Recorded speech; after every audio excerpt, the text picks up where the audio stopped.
Brexit triggered. UK Prime Minister sends letter to European Union to begin divorce.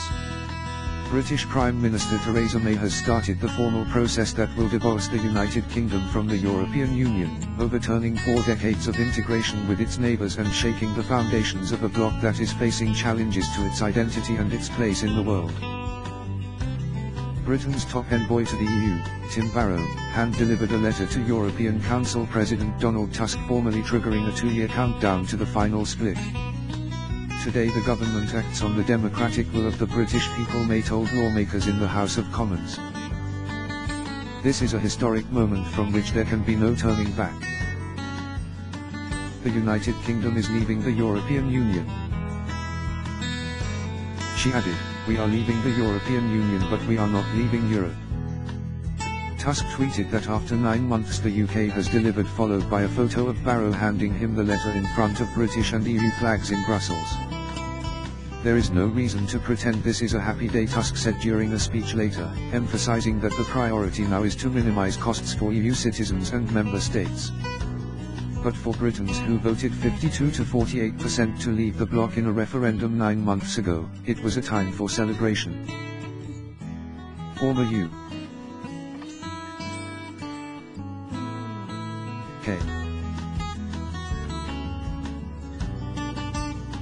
Independence Party leader Nigel Farage, who campaigned for years to take Brexit from fringe cause to reality, said Britain had passed the point of no return. "I can still, to be honest with you, scarcely believe today has come," he said. For Remain campaigners, it was time to fight for a divorce settlement that preserves what they see as key benefits of EU membership, including free trade in goods and services and the right to live and work anywhere in the bloc. "The phony war is over," said Joe Carberry, co-director of the pro-EU pressure group Open Britain. He said Britain had decided that it would leave the bloc, but the issue of how we will leave, and the democratic checks and balances along the process of the negotiations, remains unresolved.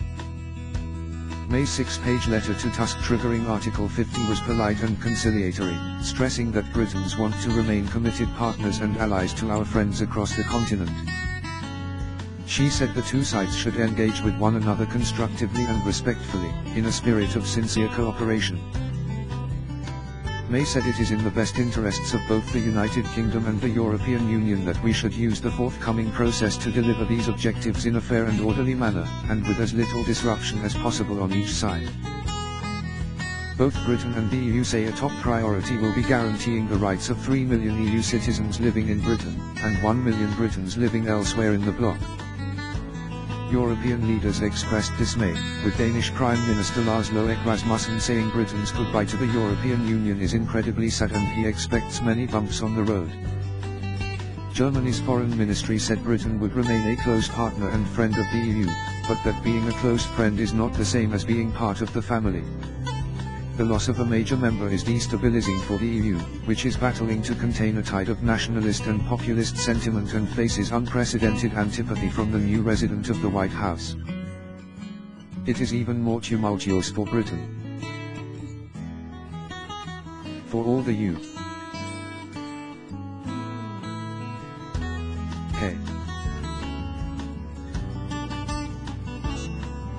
government's confident talk of forging a close and friendly new relationship with its neighbours, it cannot be sure what its future relationship with the bloc will look like, whether businesses will freely be able to trade, students to study abroad or pensioners to retire with ease in other EU states. Those things have become part of life since the UK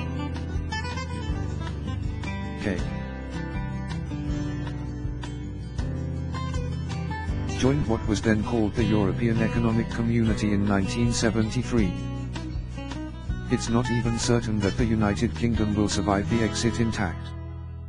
Scotland's Parliament voted Tuesday to back First Minister Nicola Sturgeon's call for a referendum on independence within 2 years.